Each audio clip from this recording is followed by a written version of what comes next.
Estais, pois, firme na liberdade com que Cristo nos libertou.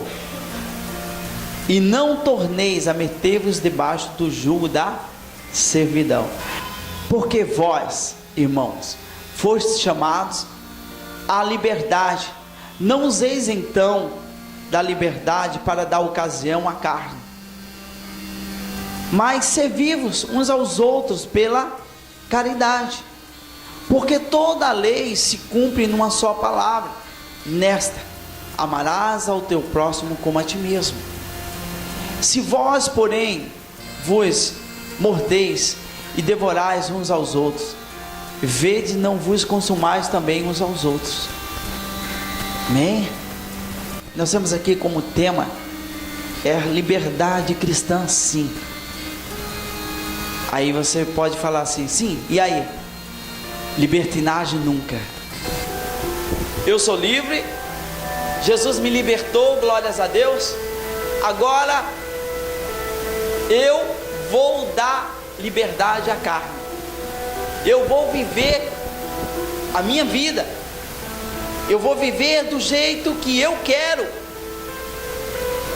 Eu vou viver da maneira que me apraz. Eu vou viver aquilo que é melhor para mim. Essa é uma liberdade egoísta. Porque quando nós entendemos o contexto, nós logo passamos a entender que nós temos que servir, nós temos que ser como Cristo quer que nós sejamos.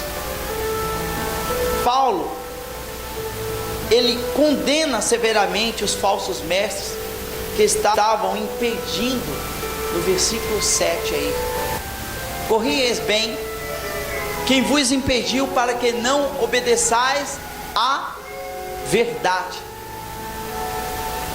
Os judaizantes, eles estavam impedindo o povo a ter essa liberdade. No versículo 8, esta persuasão não vem daquele que vos chamou. Eles persuadiam o povo a não terem uma liberdade em Cristo. Mas aí vinha as coisas que ele falava, a circuncisão,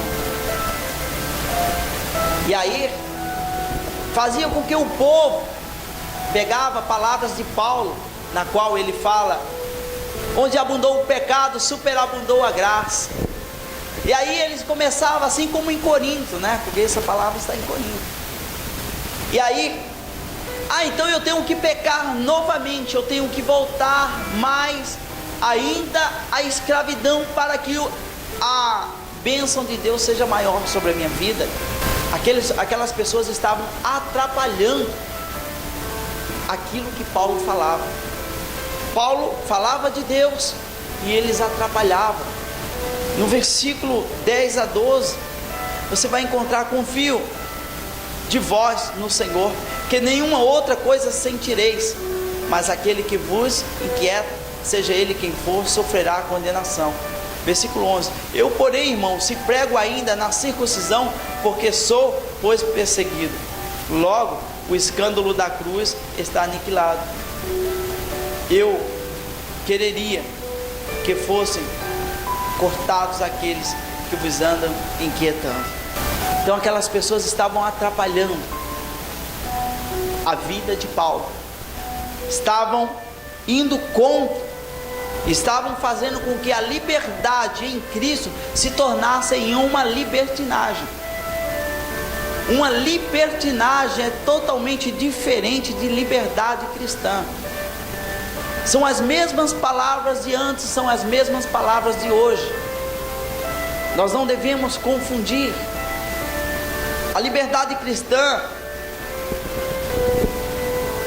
não é uma retirada das restrições morais, mas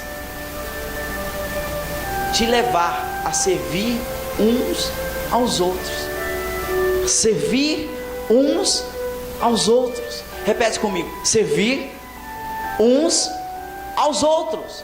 Então isto é liberdade. É aquilo que Cristo quer na nossa vida.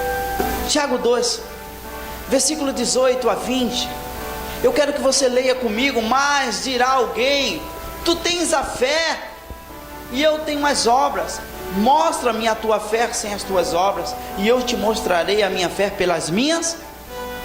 Então a obra com zelo, como nós vimos ontem, né? Mostra a tua fé e eu mostrarei a minha fé pelas minhas obras. Tu crês que há um só Deus, fazes bem. Também os demônios creem e estremecem. Aí no versículo 20 diz: mas ó homem vão, queres tu saber que a fé sem obras é? Então a liberdade cristã nos faz ter isso. Esta obra maravilhosa no reino de Deus, na nossa vida, em tudo que nós fazemos. Liberdade cristã nos dá esse... Até onde pode começar uma liberdade? Até onde pode terminar uma liberdade? Somente pelo Espírito de Deus, para você ter noção. Temos que ter uma percepção, tá? Você vai pôr agora um alarminho em você, né? E você vai procurar saber, né? Você vai procurar saber de Deus a sua capacidade de você abdicar, de você renunciar, de você desistir, muitas vezes o seu querer, para fazer aquilo que Deus quer. Então toda vez que só a sua vontade predominar, você começa agora a perguntar para Deus: Deus, e qual que é a tua vontade? Porque se for preciso eu vou renunciar a essa minha vontade, porque eu vou agora fazer a tua vontade, para que o Senhor seja exaltado, para que assim eu esteja firme, para que assim a minha liberdade cristã seja isso, seja essa realidade. Porque as pessoas até então, elas ensinavam outro tipo de coisa. Ela não ensinava que deveria viver em favor do próximo, em ajudar ao próximo, em estar fazendo algo para o próximo. E aí a gente vê aqui Paulo, ele exortando. E é uma coisa que eu e você devemos rever nossos conceitos. Será que aquilo que nós temos feito até hoje está realmente naquilo que Deus quer? 10, versículo 13: não veio sobre vós tentação senão humana, mas fiel é Deus, que vos não deixará tentar acima do que podeis. Antes, com a tentação, dará também o escape, para que a possais suportar. Uma coisa: toda vez que você se sentir tentado, e a sua liberdade cristã se colocar em uma posição de perigo, por uma coisa, por um desejo que você, na realidade, já está em você, você lê esse texto. Lembre-se de José diante da mulher de Potifar. O que ele fez? Correu, né? Ele saiu daquilo que poderia ser uma prisão para ele. A sua liberdade cristã, agora ele não poderia, se ele ocorresse o caso e ele fizesse alguma coisa com aquela mulher, ele não teria mais como agora ter uma expressão com Deus. Ele não teria agora como orar a Deus, como exigir as coisas a Deus, porque aquilo estaria acabado. Então a gente tem que ter uma percepção, sim, porque Satanás ele está trabalhando 24 horas para que você perca essa percepção, para que você perca essa liberdade cristã. Não tenha noção do quanto você, até onde você pode ir. E até onde eu posso ir, pastor? Até onde Deus fala com você. Eu posso ir num baile? Pode. Eu posso ir onde? Mais? Posso ir lá no seu... Pode ir onde você quiser. Mas nem tudo te convém. Uma coisa que eu digo: Aquilo que da outra vez eu falei, você pode tudo, mas se você experimentar de tudo, você só não vai poder entrar no reino de Deus. E é uma das coisas que eu quero orientar a igreja. Reveja os conceitos, reveja tudo aquilo que você aprendeu. Comece a rever, olhar a Bíblia de novo e olhe, fala: Deus, eu quero que o Senhor me ensine. Senhor, eu quero que o Senhor, se for preciso, me ensina de novo, Senhor, do zero. Eu quero aprender, Senhor, para que você não perca essa liberdade cristã, para que você não perca tudo isso que Deus te dá para que você tenha, de estar adorando, de estar buscando a Ele, de estar andando com Ele, ter uma vida com Ele, ter uma família abençoada, de ter tudo, de poder entrar na presença dEle e glorificá-lo. Às vezes a gente acha isso uma coisa muito... é lógico que eu não vou fazer isso. Satanás, ele é astuto. Satanás é astuto. Mas muitas vezes o culpado não é Satanás, é a nossa carne. A minha carne, a sua carne. Se você não dominar ela, se eu não dominar ela, eu vou ser um crente carnal, eu não vou ser um crente espiritual. E aí a minha liberdade cristã está a fio. Eu posso cair a qualquer momento. Eu gostaria de falar uma coisa muito importante. Quando você for fazer alguma coisa, seja aqui na casa de Deus, ou seja lá fora, avalie o que você está fazendo. Avalie o que você está fazendo, porque o que você vai fazer vai repercutir. Se eu chegar aqui conversando com você e falar assim: não sei o que, e bater aqui, você, peraí, tá bravo. Depois eu chegar aqui batendo, pá, nossa. Mas aí eu posso chegar lá fora e dizer assim: eu preguei hoje. Mas como repercutiu em você? Como que você aceitou essa palavra? O que nós fazemos, eu quero que você preste atenção, que o que nós fazemos, amado, vai repercutir, vai ter uma repercussão nisso.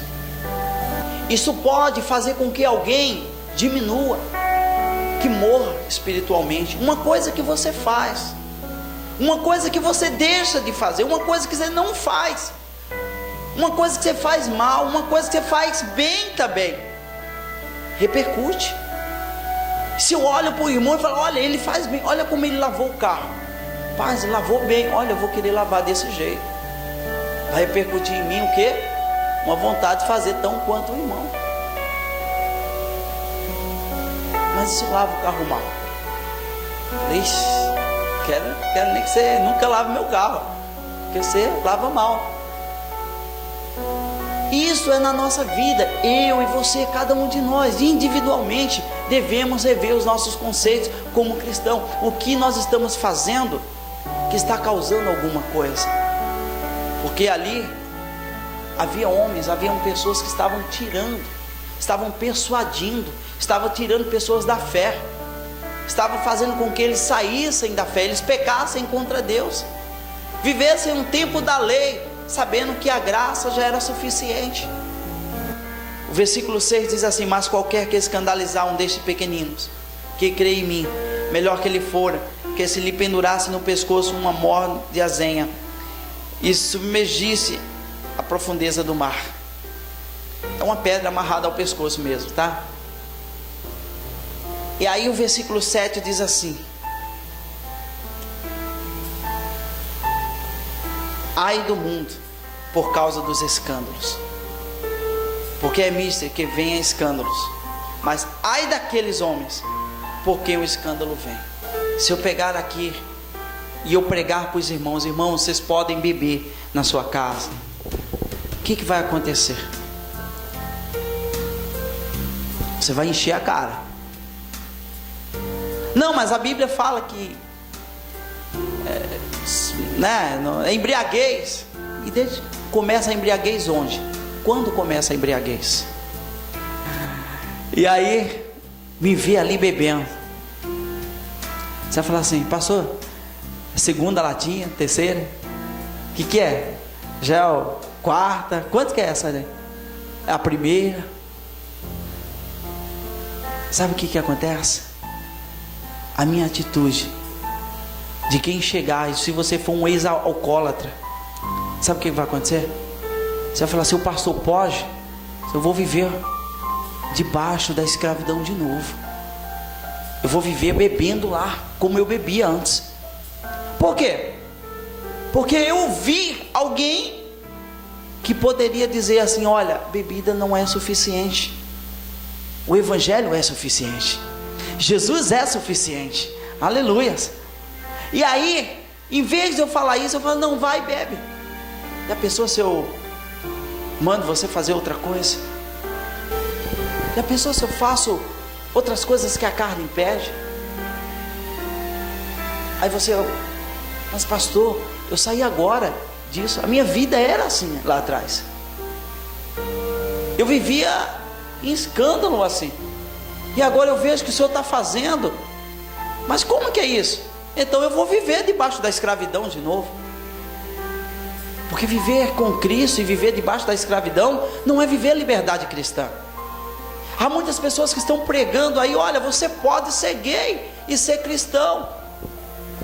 Você pode até tentar ser, você pode até falar igual, você pode até viver, andar com a Bíblia, ler a Bíblia, fazer alguma coisa, mas se não houver um novo nascimento, você continua sendo a mesma criatura. Por quê? Porque as atitudes estão debaixo da escravidão. Se eu e você, a gente não ter uma nova vida com Cristo, tudo se fizer novo, é escravidão. Não use da liberdade que Deus te deu para dar vazão à carne, para você fazer alguma coisa que a sua carne impede. Se for preciso, renuncie isso. Renuncie às vezes coisas que você vai falar: olha, isso não vai me edificar, eu vou ser carnal, eu vou buscar o espiritual. Renuncie. Quais são as obras da carne? Prostituição, impureza, lascívia, idolatria, feitiçaria, inimizades, porfias, emulações, iras, pelejas, dissensões, heresias, invejas, homicídios, bebedices, glutonarias e coisas semelhantes a essas, acerca das quais vos declaro, como já antes vos disse, que os que cometem tais coisas não herdarão o reino de Deus. Ah, mas aqui não falou viciado em cocaína, coisas semelhantes a essas. Coisas semelhantes a essas. Aqui não fala as coisas dos dias de hoje, muitas coisas dos dias de hoje. Então a gente tem que saber que as nossas atitudes, a nossa liberdade cristã não pode estar presa por causa de uma bebida, por causa de uma mentira, por causa de uma falha, falta de responsabilidade. O que mais? Mentir para os pais, mentir para uma autoridade. E aí, você tem carta? Tenho. Pode ficar na paz. Não tem carta coisa nenhuma. Está mentindo para as autoridades. Mentir para quem mais? Para os amigos. Ah, eu tenho não sei o que lá no Brasil, eu tenho terra, só se for na unha, porque não tem terra coisa nenhuma, está mentindo. Aí eu tenho fazendas de pano. Tem. Está mentindo. Então são coisas que perde essa liberdade. Não, no Brasil eu fui, mas não era nada daquilo. Gente, eu estou cansado de ver pessoas, dizem ser cristãs, que mentem, mas elas estão presas, estão perdendo a liberdade cristã para dar vazão à carne. E é exatamente isso que Paulo fala: olha, parem com isso. Primeiramente, fiquem firmes em quem? Em Cristo. Você estando firme em Cristo, você não vai cair nisso. As pessoas têm perdido o referencial. Jesus Cristo é o referencial. As pessoas têm posto referencial. Olha, pastor, se o senhor não for igual o pastor tal, de nome tal, não é um referencial. Gente, nós somos pessoas diferentes, pessoas usadas por Deus, diferentes. E nós não somos esse referencial que te leva à vida, à salvação. Nós somos aquele que te ajuda a encontrar, a aprender, a buscar, a louvar, né? A fazer tantas outras coisas. Esse é o compromisso do pastor, ou seja, co-pastor, porque o pastor é Jesus Cristo, né? Nós somos ovelhas do seu rebanho, somos co-pastores dele, auxiliamos no reino de Deus. Então isso cabe a mim, a você entender o que nós estamos fazendo para nós perdermos a nossa liberdade cristã. Pastor, o senhor chegou agora, eu não consigo orar. Por quê? O irmão chegou agora, eu não consigo cantar. Por quê?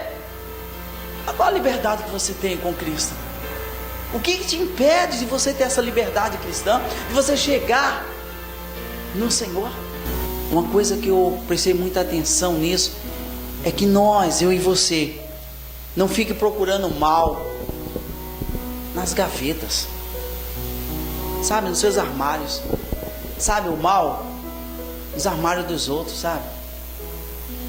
Você tem que olhar para o seu coração, procurar o mal no irmão, procurar o mal nas pessoas, no ministério, nos pastores, nos irmãos. Procurar o mal num cantor, num baterista, num guitarrista, sei lá, um cantor. A gente fica procurando o mal naquela pessoa.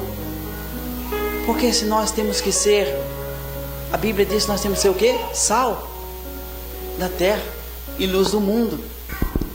Vós sois sal da terra. E se o sal for insípido, com que há de salgar? Para nada presta, senão para lançar fora e ser pisado pelos homens. Vós sois a luz do mundo. Não se pode esconder uma cidade edificada sobre um monte. Versículo 15, 16 diz assim: nem se acende uma candeia, se coloca debaixo do alqueire, mas no velador, e dá luz a todos que estão na casa. Glórias a Deus. Assim resplandeça a vossa luz, diz, assim resplandeça a vossa luz. Essa igreja, resplandeça a vossa luz, diante de quem? Dos homens. Aí diz mais o que? Para que vejam as vossas boas obras. E o que mais? E glorifiquem o vosso Pai que está nos céus. Grande é a nossa responsabilidade. Perante quem? Perante todos. As responsabilidades perante todos. Essa responsabilidade que Deus tem nos dado, nós temos que tomar posse disso, fazer afinco, boas obras, com zelo, amém? Então, nós temos aqui a palavra do Senhor dizendo, em Gálatas capítulo 5, dizendo: estáis pois firme na liberdade com que Cristo nos libertou, e não torneis a meter-vos debaixo do jugo da servidão ou escravidão. Estejam firmes, sejam firmes. A palavra de Deus diz que Jesus nos libertou, amém? Jesus nos deu uma nova vida. O fardo dele é leve, é suave. O fardo de Jesus é suave. Então não queira voltar ao jugo da escravidão. Você pode ser livre e receber do Senhor algo maravilhoso. Diz que o fruto do Espírito é amor, é gozo, é paz, longanimidade, benignidade, bondade, fé, mansidão, temperança. Se nós sairmos do jugo da escravidão, passamos a ter maior amor de uns com os outros. Como? Servindo, agindo.